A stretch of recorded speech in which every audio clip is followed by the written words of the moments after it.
My first reaction is it continues to show the two-tier system in America. If you were the president's leading political opponent, the DOJ tries to literally put you in jail and give you prison time. If you are the president's son, you get a sweetheart deal. Well, a sweetheart deal. Those are the words that House Speaker Kevin McCarthy had for the Justice Department's freshly inked plea deal with Hunter Biden.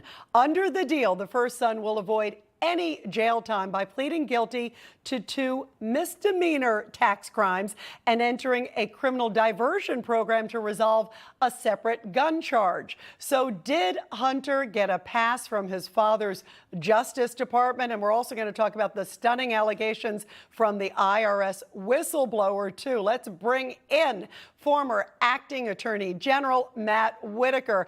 Matt, first of all, your reaction to this plea deal, and we know that a judge still has to approve it at the end of July. Is there any chance that the judge says, maybe not? Yeah, good morning, Rita, and happy Saturday. I think a judge in this case could say that this is too good of a deal, because this judge that's going to receive this plea agreement, most likely what's known as an 11C1C plea agreement, although it involves misdemeanors only, because the gun charge is part of a diversion agreement that's an agreement between the U.S. Attorney's Office and the defendant. So in this type of arrangement, the judge either can accept the plea agreement or can reject it. And he or she is going to take all that they have experienced before, all of the defendants that have come before them in the court previously, and look at if this is in the heartland of those other cases. I can tell you from being a U.S. attorney for 5.5 years, in addition to my experience at Maine Justice, this deal is not consistent with what the Department of Justice typically does in these types of cases. And I think, we're going to talk about it in a minute, but I think this whistleblower's revelations that the main charges, the main tax charges, the felonies that could have been brought were allowed to expire under the statute of limitations and can't be brought. I think that is probably tells you everything you need to know, which is more than a sweetheart deal. This is a deal only the son of the president could get. Yeah, and by the way, there were a lot of things from those whistleblowers. It was really blockbuster.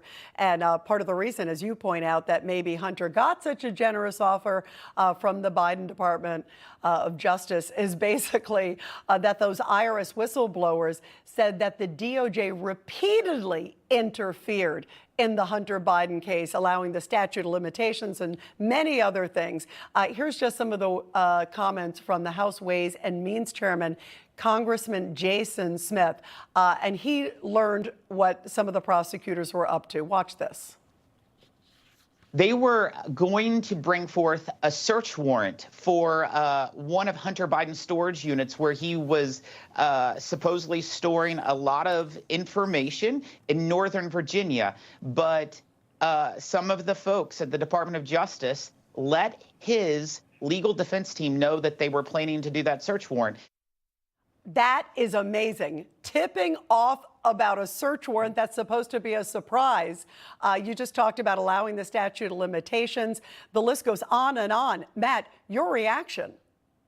Yeah, my reaction is that knowing how these types of things work, I've been trying to reconcile what Merrick Garland has been saying, which is he did not interfere with this investigation, and at the same time hearing that there were possibly the U.S. Attorney in the District of Columbia rejected charges being brought there, that the Los Angeles U.S. Attorney rejected charges being brought there, that this search warrant, a search warrant of the guest house at Joe Biden's home in Delaware. There's so many steps that were not allowed to happen, and all I can think is that everybody knew the tune they were singing. And so Merrick Garland didn't need to put his thumb on the scale because he knew everyone that was supportive of the Biden administration and part of the Biden administration would do their part to make sure that this case was never brought the way it should have been brought, Rita. And I think that's what, as we hear more from the U.S. Attorney in Delaware, Mr. Weiss, I think he's going to be the key, and therefore I think Congress should immediately get him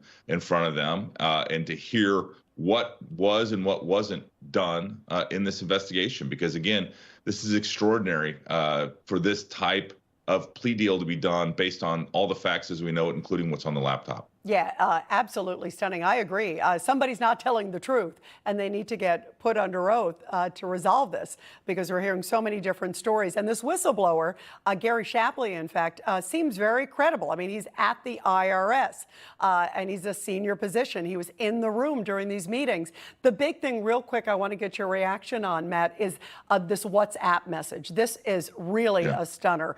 It's between Hunter and a Chinese communist chairman, basically saying, in brief, you know, my father's sitting right here. He basically, it sounds like almost like a shakedown. Now, Hunter's come out via his attorney and basically I used to call it the crack defense, because basically he's an addict and his words are his own. But you know, we also know that there's apparently video evidence that at least the two were together at the time. We don't know if they were sitting next to each other, if the father's aware of any of this. But the fact that the IRS whistleblower even says that they had an opportunity to basically geo-point, basically put Biden right next to Hunter to be able to confirm it or rule it out. And they said, no, we're going to pass on that. I mean, that is stunning. They had an opportunity to be able to put the president next to his son during a message like this, and they decided, no, we're not going to look at it. That, to me, is damning. Yeah, and remember, these IRS agents are very experienced. They have done more cases than just Hunter Biden, so they know how these types of cases should resolve. But that being said, you know, this message just demonstrates how Hunter Biden used his father to influence his business deals, you know, and there's, you know, it's amazing. While the crack defense you mentioned is true and what they're trying to do, he's writing in complete sentences. And so, you know, I mean, he probably was not smoking crack with Joe Biden, and there's no doubt that they were most likely together. And again, what's eroding is Joe Biden's statement that he never talked about business with his son Hunter. It's currently untenable, and Joe Biden needs to come clean on what he knew and when he knew it. Absolutely. And the American public, they deserve the truth. Matt Whitaker, thank you very much. Really appreciate you being with us, Matt.